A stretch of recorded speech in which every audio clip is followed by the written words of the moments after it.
आप देख रहे हैं न्यूज़ वर्ल्ड। मैं हूं आपके साथ मोहम्मद कमर खान। कांग्रेस दिल्ली में जिस तरह से मंथन करती नजर आ रही है, या यूं कहा जाए कि लोकसभा चुनाव को लेकर मध्य प्रदेश से दिल्ली तक मंथन का दौर जारी है। कांग्रेस अध्यक्ष मल्लिकार्जुन खड़गे ने दिल्ली में बड़ी बैठक बुलाई। यहां मध्य प्रदेश में लोकसभा में जीत की रणनीति पर चर्चा की जा रही है। पीसीसी अध्यक्ष जीतू पटवारी भी इस बैठक में मौजूद हैं। बैठक में राहुल गांधी की न्याय यात्रा को लेकर चर्चा, तो वहीं दूसरी तरफ पूर्व पीसीसी चीफ कमलनाथ विदेश यात्रा से भारत लौट चुके हैं। नाथ की जिम्मेदारियों को लेकर कांग्रेस में कई सवाल खड़े होने लगे हैं। इससे पहले कांग्रेस के राष्ट्रीय प्रवक्ता ने इशारों ही इशारों में कमलनाथ पर निशाना साधा। उन्होंने कहा कि कमलनाथ भाजपा के लिए काम कर रहे हैं। अब ऐसे में सवाल ये उठने लगे हैं कि क्या कमलनाथ भविष्य को लेकर आखिरी कदम उठा सकते हैं? क्या छिंदवाड़ा में कमलनाथ अपना अगला कदम तय कर सकते हैं?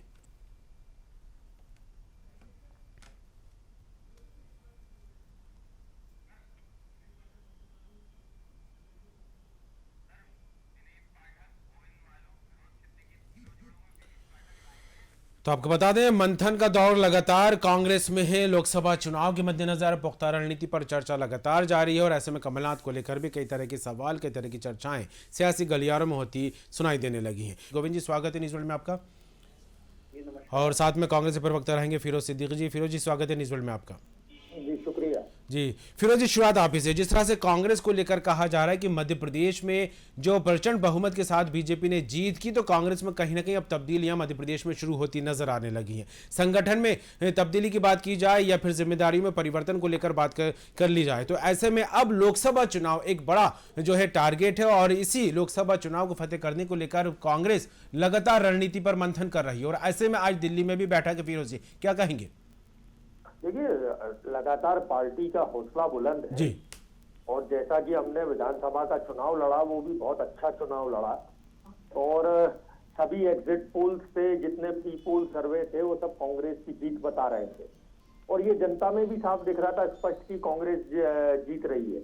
लेकिन जो गड़बड़ियां और धांधलियां हुई है जिसको लेके हाई कोर्ट सुनवाई कर रहा है, जबलपुर हाई कोर्ट, ये इसको भी नजरअंदाज नहीं किया जा सकता जी।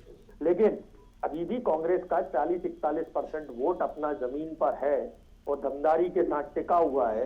और हमारे युवा नेता हैं जीतू पटवारी जी और युवा लीडर ऑफ अपोजिशन है, तो ये सब लोग मिलके अभी जो दिल्ली में बैठक हो रही है, एक तो ये न्याय यात्रा को लेकर बैठक है कि हर राज्य में किस किस तरीके से न्याय यात्रा का संचालन किए जाए। साथ ही जीतू पटवारी जी सभी वरिष्ठ लोगों से मिलेंगे, मल्लिकार्जुन खड़गे जी से, राहुल गांधी जी से मार्गदर्शन प्राप्त करेंगे और नई कार्यकारिणी हमें जल्दी से जल्दी बनानी है क्योंकि चुनौतियां बीजेपी के सामने जाता है। हमारा नकल पत्र, एक इन्होंने जो वचन पत्र हम कांग्रेस का था उसका एक नकल पत्र बनाया था, तो अब 26 जनवरी के बाद इनको जनता को मोदी की गारंटियों को लेकर भी जवाब देना पड़ेगा। 1 रुपए धान के देना पड़ेंगे किसानों को, लाडली बहना के 3000 रुपए देना पड़ेंगे, 450 में सिलेंडर देना पड़ेगा, 2700 रुपए में गेहूं देना पड़ेगा। ये मोटे मोटे मुद्दे हैं जिसको लेकर हम 26 जनवरी के बाद एक बड़ा आंदोलन खड़ा करने जा रही है कांग्रेस और सरकार को मजबूर कर देगी कि वो किसी भी कीमत पे लोगों को ये लाभ पहुंचा दे। तो हमारे लिए, हम उसके लिए बहुत मजबूती से तैयारी कर रहे हैं। सब कुछ ठीक है, नए अध्यक्ष को नई टीम बनाना चाहिए, तो अपनी नई टीम उसकी कवायदें भी तेज हो गई हैं। फिरोज जी, उसकी कवायदें भी तेज हो गई। नई टीम और नई ताकत के साथ, नई ऊर्जा के साथ कांग्रेस फिर से जो है मध्य प्रदेश में खड़ी होने की कवायदें यहाँ पर कर रही हैं। गोविंद मालू जी हमारे साथ जुड़े हैं। गोविंद जी, क्या कहेंगे जिस तरह से मध्य प्रदेश में विधानसभा चुनाव और नतीजे कांग्रेस बार बार यही कहती है चौंकाने वाले सामने आए, क्योंकि जो स्थिति बनती दिखाई दे रही थी उसके उलट बीजेपी के पक्ष में नतीजे यहाँ पर गए, ये अलग बात हो गई। लेकिन जिस तरह से मध्य प्रदेश में कांग्रेस को लेकर बात करें, क्योंकि कहा यही जा रहा है कि कांग्रेस अब विधानसभा चुनाव से सीख लेकर लोकसभा चुनाव की जो तैयारियां कर रही है उसको लेकर मध्य प्रदेश में पूरे संगठन को मजबूत करना एक बड़ी चुनौती है और दिल्ली में कहीं ना कहीं इस बात को लेकर भी मंथन जारी है। क्या कहेंगे मालू जी? मुझे एक बात समझ में नहीं आती कि कांग्रेस जमीन पर क्यों नहीं गई। एसी चेंबर में बैठकर और जमीन की सच्चाई को कैसे पता किया जा सकता है, और यही स्थिति कमोबेश मध्य प्रदेश में रही और उसके बाद भी उत्साह में है। उसके बाद अब ईवीएम पर, ठीक है, हमने पहले कहा था ये हारेंगे और ईवीएम पे ठीकरा फोड़ेंगे, और वही हुआ भी। ये पूरी तरह पराजित हुए और ईवीएम पर ठीकरा फोड़ रहे हैं, जबकि वास्तव में इनको जमीन की सच्चाई क्या कमी रही। और मैं समझता हूँ कि वो जो रणदीप सुरजेवाला ने जो भी कुछ वहाँ रिपोर्ट दी आला कमान को जी, उसको सार्वजनिक करना चाहिए कांग्रेस को। क्या गड़बड़ रही, कैसे हारे, और जब जनता की नब्ज पर हाथ नहीं होगा तो हारेंगे ही। उसमें कौन ईवीएम और मशीन क्या कर रही। जी, जब छिंदवाड़ा की 7 सीटें जीतते हैं तब ईवीएम कहाँ चली जाती है, क्या है ऐसी होती है ईवीएम कि हाँ एक जगह ये वो सारे कर्मचारी हमारे हैं क्या, भारतीय जनता पार्टी के कार्यकर्ता हैं क्या। मुझे तो इनके बुद्धि पर तरस आता है कि किस तरह से सोचते हैं। उसके बाद भी हम फिर 29 सीटें में हम लोकसभा में जीतेंगे इस तरह का दावा करते हैं। एक सीट इनको लोकसभा में नहीं मिलने वाली है, जी, ये स्लेट पर लिखा हुआ है। जब इनकी सरकार थी यहाँ तब हमने 28 जीती थी, तब कौन सा ईवीएम आ जाता, तब तो इनकी सरकार थी, तब हमने ईवीएम सेट कर दिया। इनकी बचकानापन की हरकतें जब बंद होगी तभी जनता इनके साथ आएगी। जी, जनता इनके साथ इसलिए नहीं आती क्योंकि ये जनता से जो जिस तरह की ये उसके साथ उनकी पश्चाताप करने के बजाय और उनसे मुजोरी करते हैं। इस तरह की मुजोरी करने से जनता इनको मुंह की खानी चलिए, बिल्कुल। नतीजे और कहीं ना कहीं आगामी रणनीति, इन चर्चाओं को लेकर बीजेपी भी एक्टिव है और कांग्रेस भी यहां पर लगातार कदम उठा रही है। फिरोज जी, जिस तरह से जिक्र बार बार विधानसभा चुनाव के बाद सामने आ रहा था कांग्रेस की तरफ से ईवीएम को लेकर, लेकिन कहीं ना कहीं सुरजेवाला की जो रिपोर्ट है उसने उन आरोपों को थोड़ा हल्का कर दिया और सुरजेवाला की जो रिपोर्ट अब चर्चा है उसको लेकर तेज होती नजर आने लगी। प्रदेश नेतृत्व में कहीं ना कहीं कमी रही जिसके चलते विधानसभा चुनाव हारे। अब उसी पर गौर फिक्र करने के लिए दिल्ली में भी जो है बैठक की जा रही है। भाई सुरजेवाला जी की रिपोर्ट अगर इनके पास है तो ये दिखा दे प्रेस कॉन्फ्रेंस करके जी। अगर सुरजेवाला जी ने ऐसी ही कोई रिपोर्ट दी है जैसा कि ये बता रहे हैं जी, और अगर इनकी सरकार इतनी अच्छी थी और प्रचंड बहुमत से सरकार आई थी तो फिर मुख्यमंत्री क्यों बदल दिया भाई, पूरी कैबिनेट बदल दी भाई। उसको तो इनाम मिलना चाहिए था ना पूरी कैबिनेट को जी, लेकिन उनको पता है, सबको बता दिया मोदी जी ने कि भैया ये किसी काम के नहीं हो, तो हम ईवीएम से ले आए सरकार, तुम किसी काम के नहीं हो, चलो रास्ते लगा दिया। इसलिए उन्होंने मुख्यमंत्री बदल दिया, बड़े बड़े वरिष्ठ मंत्रियों को बदल दिया, जो 30-30 साल से चुनाव जीत रहे थे उनको भी बदल दिया। तो ये भारतीय जनता पार्टी को इसका जवाब देना चाहिए। हमने तो बता दिया कि हाई कोर्ट में, सुप्रीम कोर्ट ने हाई कोर्ट को निर्देश दिया है कि ये सारी कंप्लेंट्स को सुनो। लेकिन मालू जी ये बात कहते नजर आ रहे हैं, फिरोज जी मालू जी ये बात कहते नजर आ रहे हैं कि कांग्रेस को ये पूरी रिपोर्ट जो है सार्वजनिक करनी चाहिए। अरे आपने कोई रिपोर्ट सार्वजनिक की है उन्होंने?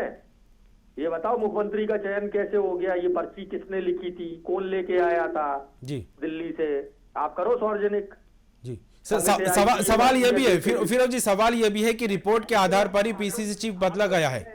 ऐसा नहीं है, हर भाई सवाल ये भी है ना कि अगर मालू जी आपकी आवाज कम आ रही है मेरे पास जी। फिरोज जी बात जारी रखिए।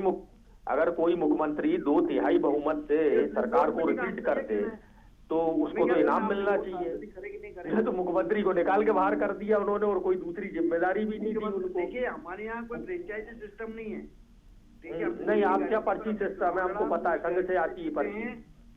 और मोदी की गारंटी के कारण ही हमारी सरकार बनी है। और अच्छा वो तो फिर गारंटी पूरी क्यों नहीं हुई अभी तक? मोदी जी को जाता है नहीं, हमारे यहाँ आपकी गारंटी पूरी क्यों नहीं हुई भाई? हमने तो तेलंगाना में कर दी गारंटी पूरी अपनी, एक ही कैबिनेट में कर दी। आप क्यों नहीं कर पाए ये काम? कारण लोगों ने वोट दिए हैं। तो भाई हम यही तो कह रहे हैं कि आप क्यों नहीं कर पाए? अगर मोदी की गारंटी पहले कह रहे थे लाडली बहना चल गई और लाडली बहना के कारण सरकार आ रही है, फिर कहने लगे लाडली बहनाओं ने वोट दिया है, फिर लाडली बहना गायब हो गई, अब मोदी की गारंटियों से जीते हैं। तो हम कह रहे हैं ना ये ईवीएम से जीते हैं। इसी गारंटी से हम जीते हैं चुनाव। अरे ईवीएम से जीते हैं आप चुनाव। ईवीएम से जीतते हैं तो आपने हटा दिया वो छिंदवाड़ा में। अरे भाई यही तो समझदारी है। अगर मोहल्ले में 10 कारें चोरी हो जाए तो ये थोड़ी कहेगा कोई कि अरे तुम्हारी हो गई मेरी क्यों नहीं हुई, इसका मतलब चोरी नहीं हुई। ऐसा होता है क्या? चलिए ईवीएम मुद्दा नहीं है, ईवीएम मुद्दा नहीं है मालू जी। फिरोज जी, मुद्दा यह है कि कांग्रेस जिस तरह से तैयारी कर रही है लोकसभा चुनाव को लेकर, और मालू जी जिस रिपोर्ट को आप कह रहे थे कि यहाँ कांग्रेस को जो है जनता के सामने इस रिपोर्ट को रखना चाहिए, तो कहीं ना कहीं उसी को लेकर सवाल फिरोज जी आपसे भी करते नजर आ रहे हैं कि कौन सी रिपोर्ट आप खुद जो है प्रेस कॉन्फ्रेंस करिए और सामने रख दीजिए। देखिए क्यों रखते हैं, तो इसलिए कह रहे भाई हैं, हमारी पार्टी नहीं, मैं मालू जी से मेरा सवाल है, फिरोज जी मालू जी से मेरा सवाल है जी। हम तो इसलिए कह रहे हैं रिपोर्ट का, ये कह रहे हैं कि हम जनता में हम तो जीत रहे थे जी। हम हार गए, हम ईवीएम से हार गए। तो ये जो रणदीप सुरजेवाला ने जिस ढंग की रिपोर्ट दी है उसमें सब लिखा है कि ईवीएम से हारे कि काहे से हारे, वो पता लग जाएगा। तो इसका सच झूठ का पर्दाफाश नहीं हो जाएगा कि अंदर खाने क्या कहते हो और जनता के बीच में कैसे जनता को आप मूर्ख समझते हो, जनता को मूर्ख बनाने की कोशिश करते हो। जनता आपके ढांचे में आने वाली नहीं है, असलियत जनता जानती है। जनता के बीच में इतने सारे इलेक्ट्रॉनिक मीडिया के चैनल थे, सब बोल रहे थे 165 150 ऐसी सीटें दे रहे थे जब ये उसमें, तो वो कोई ऐसे आ जाती है क्या? जी। इनको पता नहीं है, इनको पता ही नहीं है जी। कि ये कहाँ है। चल फिरोज जी शुरुआत में जो बात कह रहे थे जी मालू जी जी। अब 199 सीटों पे पोस्टल बैलेट में जो पार्टी आगे हो, हम 50 सीटें हार जाते, ठीक है ना, 60 हार जाते तो भी 129 आती ना हमारी। तो वो और आप पोस्टल बैलेट तो अब आम आदमी भी डालता है, तो अब इससे अच्छा सर्वे और क्या मिल सकता है आपको पूरी 230 विधानसभाओं का। चलिए ईवीएम पोस्टल बैलेट से हटकर मुद्दे पर आते हैं मालू जी फिरोज जी मुद्दे पर आते हैं। से हारने लगी मालू जी फिरोज जी मुद्दे पर आते हैं। फिरोज जी आपसे मेरा सवाल यही है, जिस तरह से आपने चर्चा की शुरुआत में बात की कि अब जो है बीजेपी के सामने कई सारी चुनौतियां हैं, चाहे संगठन स्तर पर देख ली जाए या फिर शासन स्तर पर जिस तरह से सरकार बनी है उसकी कार्यकारी योजनाओं को लेकर बात कर ली जाए, लेकिन चुनौतियां तो आपके यहाँ भी कम नहीं है, क्योंकि अब कार्यकारिणी भंग हो गई है। नई कार्यकारिणी बनाना एक बड़ी चुनौती कांग्रेस के सामने, नई पीसीसी अध्यक्ष को लेकर बात करें तो संगठन को साथ लेकर चलना एक बड़ी चुनौती, नए नेता प्रतिपक्ष को लेकर बात कर लें तो मुद्दों की यहां पर चुनौती। तो क्या लगता है आगामी लोकसभा चुनाव को लेकर इन चुनौतियों से कैसा निकाला जा सकेगा? देखिए कांग्रेस में कहीं कोई तकलीफ नहीं है जी। कांग्रेस में हमेशा हमारे नेताओं का एक ही ये तय रहा है कि कैसे भी पार्टी को सत्ता से में लाना है, और इस बार तो सभी नेता जो है पूरी पुरजोर कोशिश करेंगे, क्योंकि इस बार भारत का संविधान जो है वो खतरे में है, भारत की अस्मिता खतरे में, हमारी संस्कृति जो है वो खतरे में है। तो अब भारतीय जनता पार्टी से आ रहा हूं मालू जी, आ रहा हूं फिरोज जी की बात हो जाए। मालू जी आ रहा हूं मैं आपके पास। पिंड चुराना बहुत जरूरी है। तकलीफें तो भारतीय जनता पार्टी में, कल ही वो कह रहे थे शिवराज सिंह जी कि राज तिलक होते होते वनवास हो गया मेरा, और बोले कि मुख्यमंत्री का पद आता जाता रहता, भाई का पद हमेशा रहेगा। कैलाश विजयवर्गीय ने बोल दिया, अभी बयान दे दिया कि मेरी कोई जिम्मेदारी ये छोटी नहीं है, मेरी जिम्मेदारी जो होती है वो बड़ी है। गोपाल भार्गव ने कह दिया कि जो 9 बार का विधायक होता है वो अपने आप में मुख्यमंत्री होता है। तो इनके यहाँ तो मुख्यमंत्री इतने सारे हो गए कि कौन रहेगा कौन नहीं रहेगा। कांग्रेस तो अपना एक है, काम कर रही है और हम काम करके रहेंगे। चलिए, कांग्रेस मजबूती के साथ चुनावी मैदान में उतरेगी, इसको लेकर पुरजोर तरीके से काम यहां पर होता दिखाई देने लगा है मालू जी। और गारंटियों को लेकर बात करें या फिर चुनौतियों को लेकर बात करें, और जिस तरह से अलग अलग बंटने की बात कांग्रेस बार बार बीजेपी को लेकर कहती नजर आ रही थी, क्या कहेंगे इस बात को लेकर मालू जी? देखिए, भारतीय जनता पार्टी तो अपनी जो वादे किए हैं, जो संकल्प लिया है, जो मोदी की गारंटी, उसको पूरा करने के लिए कदम बढ़ा चुकी है, और इनको मौका ही नहीं मिलेगा। ये असलियत से मुंह छुपाकर धुएं से लड़ रहे हैं, आग से मुंह छुपाकर धुएं से लड़ रहे हैं, और ये लड्डू को छेनी हथेली से तोड़ने वाले लोग हैं। इसलिए इनको सच्चाई नहीं मालूम। जनता के बीच में जाएं, पहले पश्चाताप करें। वो न्याय यात्रा निकाल रहे हैं, अरे अन्याय करा पूरे देश पर, पूरे नागरिकों पर और भारत पर, भारतवर्ष के टुकड़े कर दिए इन लोगों ने, और इन्होंने जितने पाप किए हैं, कर्म किए हैं, उनके पहले प्रायश्चित करें, ये फिर न्याय यात्रा करें। अन्याय तो तभी लोग हंस रहे हैं, इन पर जनता हंस रही है कि कैसे लोग हैं सिमट के रह गए छोटे राज्यों में 3, और उसके बाद भी फिर न्याय यात्रा की बात कर रहे हैं। न्याय इन्होंने किया, ये पश्चाताप यात्रा निकाले तो मैं समझता हूँ इनको बहुत फायदा होगा, और इसके सारे मुद्दे मैं इनको दे सकता हूँ 50-60 साल के जो पश्चाताप करना है जिन पापों पर इनको, तो ये करें। हमारी चिंता छोड़े, हम तो गीता रामायण की तरह हमारे संकल्प पत्र को मानते हैं और हम उस पर काम शुरू कर दिया है, और हमको 5 साल का जनादेश मिला है। बीच में कोई भी तोड़-फोड़ होने की कोई संभावना नहीं है, कोई हंग असेंबली नहीं है। जो आपने 4 तोड़ने की कोशिश करो, 10 तोड़ने की कोशिश करो, अब तो पूरे 5 साल सरकार चलेगी और 5 साल बैठ के रचनात्मक विपक्ष की भूमिका निभाने के लिए बाध्य होना पड़ेगा आपको। लेकिन फिरोज जी तो ये बात बार बार कह रहे हैं, बार बार ये बात कांग्रेस की तरफ से भी सामने आ रही है कि अब बीजेपी सरकार की तरफ कई सारी चुनौतियां हैं, जो दावे और वादे किए थे उनको पूरा करने को लेकर। हमको मालूम है चुनौती क्या है, हम पूरी करेंगे ना उसको। जी कब करोगे? हमको पता है। अरे कब करोगे ये तो बताओ। हमने सुनते हमारी चुनौती को हमने। अरे कब करोगे भाई ये बताओ ना। आपने कहा था कि हम 3100 रुपए धान का देंगे 2 किसानों को। आपने कहा था कि 2700 रुपए गेहूं का देंगे 2 किसानों को। 3000 रुपए लाडली बहना का करेंगे 2 के लाडली बहनाओं को। सब करेंगे। 450 का सिलेंडर देंगे 2। सब होगा, दे ही रहे हैं, होगा ही। कब कहाँ दे रहे हो, किसको दे रहे हो भाई? सब दे रहे हैं। आपने कहा था 450 में हम सिलेंडर देंगे, 450 में सिलेंडर दो। वादा किया है, हम 5 साल में जनता से पूरे करके बताएंगे। अरे 5 साल में मतलब आखिरी के 1 महीने में टुंगा दोगे कि लो 450 का कर दिया सिलेंडर। अरे अभी चाहिए घोषणा पत्र, ऐसा थोड़ी है। हमारे 3100 रुपए धान के चाहिए, अभी चाहिए। और जनता को आप बेवकूफ बना पाए क्या? कौन बना सकता है? जनता वो समझदार है। जनता को आपने बहुत लॉलीपॉप दिखाया, जनता आपके साथ। चलिए फिरोज जी, आखिरी सवाल आपसे, क्या कहेंगे कमलनाथ की जिम्मेदारियों को लेकर, क्योंकि पीसीसी चीफ अब जीतू पटवारी बन गए हैं और कहीं ना कहीं उनकी जिम्मेदारियों को लेकर कई कयास और कई अटकलें अब तेज होती यहाँ पर नजर आने लगी हैं। यार कमलनाथ जी कांग्रेस के हमारे सबसे वरिष्ठ नेता हैं जी। तो कमलनाथ जी की जो कमलनाथ जी का मार्गदर्शन, उनका अनुभव, उसका लाभ तो पार्टी लेती रहेगी।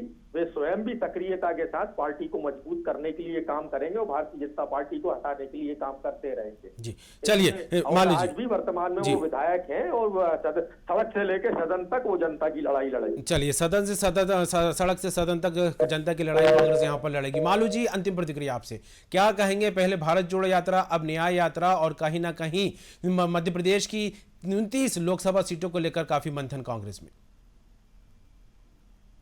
जी मालू जी, लगता संपर्क टूट गया। दोनों ही मेहमान गोविंद मालू जी बीजेपी प्रवक्ता और कांग्रेस प्रवक्ता फिरोज सिद्दीकी जी, बहुत बहुत शुक्रिया चर्चा में भाग लेने को लेकर। तो कुल मिलाकर देखा जाए मध्य प्रदेश में अब लोकसभा चुनाव को लेकर जो है सुगबुगाहटें तेज होती नजर आने लगी। लोकसभा चुनाव में रणनीति क्या कुछ होनी चाहिए, इसको लेकर दल अपने अपने स्तर पर रणनीति बनाते नजर आ रहा है और इस पर विचार के साथ साथ चर्चा के साथ साथ मंथन भी होता दिखाई दे रहा है। कांग्रेस का बड़ा मंथन दिल्ली में चल रहा है। राष्ट्रीय अध्यक्ष मल्लिकार्जुन खड़गे ने बैठक बुलाई है जिसमें मध्य प्रदेश के पीसीसी चीफ जीतू पटवारी वहां पर मौजूद हैं, नेता प्रतिपक्ष भी वहां पर पहुंच चुके हैं। मध्य प्रदेश की 29 लोकसभा सीटों को लेकर चर्चाएं हैं तो कहीं ना कहीं नई कार्यकारिणी को लेकर भी कई तरह के सवाल अब यहां पर उठते दिखाई दे रहे हैं कांग्रेस को। अब फिलहाल देखने वाली बात होगी कि इस मंथन, इस चर्चा के बाद कांग्रेस के खेमे से क्या कुछ निकलकर सामने आता है। इस चर्चा में इतना ही, देखते रहिए न्यूज़।